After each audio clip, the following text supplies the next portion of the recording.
એક પણ જાતના લોટનો ઉપયોગ કર્યા વિના, માવાનો ઉપયોગ કર્યા વિના કે પછી ખાંડ, ગોળ, ઘી કે સાકરનો ઉપયોગ કર્યા વિના, ચાસણી લીધા વગર એકદમ સરળતાથી આપણે આ હેલ્ધી એવા લાડુ બનાવીશું.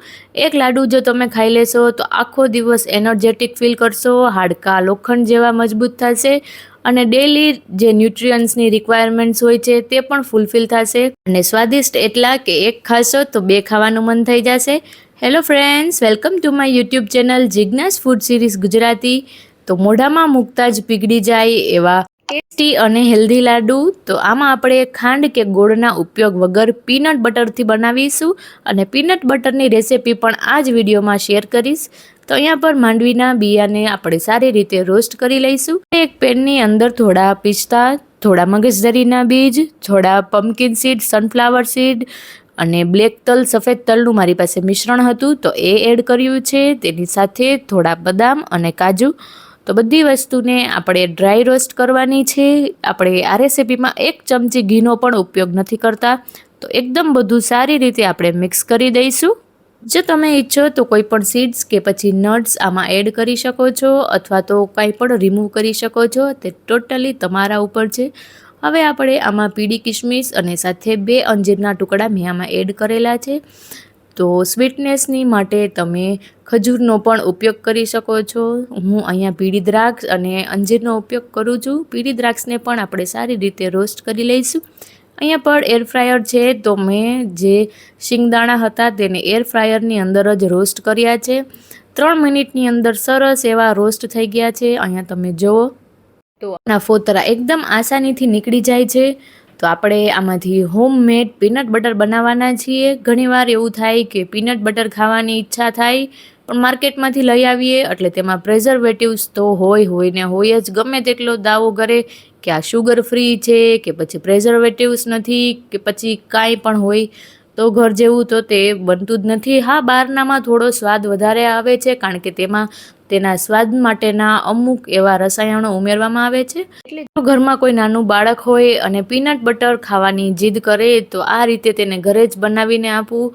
આમાં તમે આજે આપણે પ્લેન પીનટ બટર બનાવવાના છીએ. જો તમારે ચોકલેટવાળું બનાવવું હોય તો મને કોમેન્ટમાં જરૂર જણાવજો. હું તમને તેની રેસિપી પણ બનાવી આપીશ.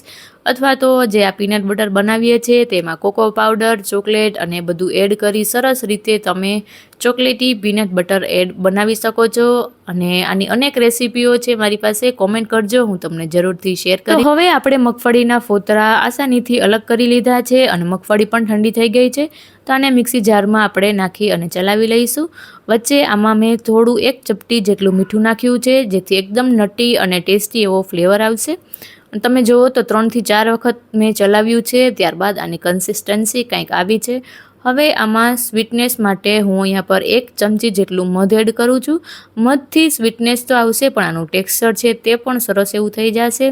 તો આ પીનટ બટર બનાવવા માટે મારે ટોટલ 4 મિનિટ જેટલો સમય લાગેલો હતો અને એકદમ એવું લિક્વિડી થઈ ગયું છે. જો તમારે આમાંથી ચોકલેટી પીનટ બટર બનાવવું હોય તો કોકો પાવડર એડ કરી દેવાનો. તો હવે બીજી બાજુ આપણા જે નટ્સ છે તે પણ એકદમ સરસ એવા ડ્રાય થઈ ગયા છે.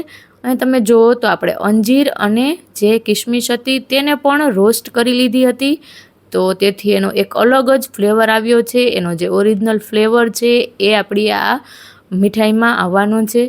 તો બધા નટ્સ અને સીડ્સ ઠંડા થઈ ગયા છે. હવે મિક્સરમાં એડ કરી અને પલ્સ મોડની ઉપર તો આને આપણે એકદમથી નહીં ચલાવીએ, નહીંતર આનો એકદમ ભૂકો થઈ જશે અને તળિયે ચોંટી જશે. આપણે થોડો એવો દરદરો આવી રીતનું આપણે ટેક્સચર જોઈએ છીએ. તો એકદમ સારી રીતે પલ્સ મોડમાં ઓન ઓફ કરતા જઈને આપણે આમનો પાવડર બનાવી લેવાનો છે. તો હવે આપણું જે રેસિપી છે એ ઓલમોસ્ટ રેડી જ છે. બસ પીનટ બટર એડ કરતા જઈ અને આપણે આ બધું મિક્સ કરી દેવાનું છે. સ્વાદની માટે જો તમારે આમાં એક્સ્ટ્રા સ્વાદ જોતો હોય તો તમે આમાં એલચીનો પાવડર પણ એડ કરી શકો છો. હું એલચીનો પાવડર એડ નથી કરી રહી. અને હવે પીનટ બટર તમે જુઓ તો આપણે જેટલું બનાવ્યું હતું તે બધું હું આમાં એડ કરી દઈશ અને એકદમ સારી રીતે બધું મિક્સ કરી દઈશ. અહીંયા પર થોડો એવો જાયફળનો પાવડર, બાળકો જનરલી જાયફળ અને એલચી જે સૂંઠ છે તે ખાતા નથી હોતા. તો આપણે આ રીતે આને બાળકોને ખવડાવી શકીએ છીએ.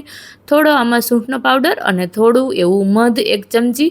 તો આખી રેસીપી બનાવવામાં આપણે ટોટલ 2 નાની ચમચી જેટલા મધનો ઉપયોગ કરેલો છે. હવે બધી વસ્તુને એકદમ સારી રીતે આપણે મિક્સ કરી દેવાની છે અને લાડ્ડુના શેપમાં વાળી લઈશું. તમે ઈચ્છો તો આના જે ઢેફલા પણ પાડી શકો છો, પણ લાડ્ડુ પાડવા એ થોડા ઇઝી રહે છે. અને જો આ રેસીપીને તમારે મહિના સુધી સ્ટોર કરવી હોય તો ફ્રીજમાં તમે રાખી શકો. અને લાડવા બનાવતી વખતે એક વાતનું ખાસ ધ્યાન રાખવું કે લાડવા છે એ એકદમ તમારે ભાર દઈ, વજન દઈ અને એકદમ ટાઈટ એવા લાડવા વાળવાના છે. જો તમે ઢીલા લાડવા આના વાળશો તો તે થોડા દિવસોમાં ખોરા થઈ જશે, કારણ કે આમાં ડ્રાય ફ્રૂટ્સ જ છે.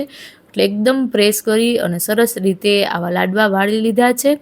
અને હવે એરટાઇટ કન્ટેનરની અંદર તમે ફ્રીજમાં આને 1 મહિના સુધી આરામથી સ્ટોર કરી અને ખાઈ શકો છો. તો માત્ર એક જ લાડુ આખા દિવસ માટે તમને એનર્જી પૂરી પાડે છે. આવા ટ્રાન્સપરન્ટ ફૂડ કન્ટેનર્સ જો તમારે ખરીદવા હોય તો આની હું લિંક વિડીયોની નીચે કોમેન્ટમાં આપી દઈશ, ત્યાંથી તમે ખરીદી શકો છો. એકદમ સરસ લાગે છે ને દેખાવમાં. અને જો તમે ડાયટિંગ કરતા હોય તો પણ આ લાડુ આરામથી ખાઈ શકો છો. આમાં કાંઈ એક્સ્ટ્રા તમને ઓલું કાંઈ ઘી કે આપણે એડ કરેલું નથી. હા, આમાં ફેટનું પર્સન્ટેજ થોડું વધારે છે, કારણ કે આમાં આપણે ડ્રાય ફ્રૂટ્સનો ઉપયોગ કરેલો છે. પણ દિવસમાં 1 લાડુ તો તમે ખાઈ જ શકો છો. તો કેવી લાગી રેસીપી કોમેન્ટમાં મને જરૂર જણાવજો. અને કયા સિટીથી તમે રેસીપી જોવો છો તે પણ મને જરૂરથી જણાવજો. Thank you for watching.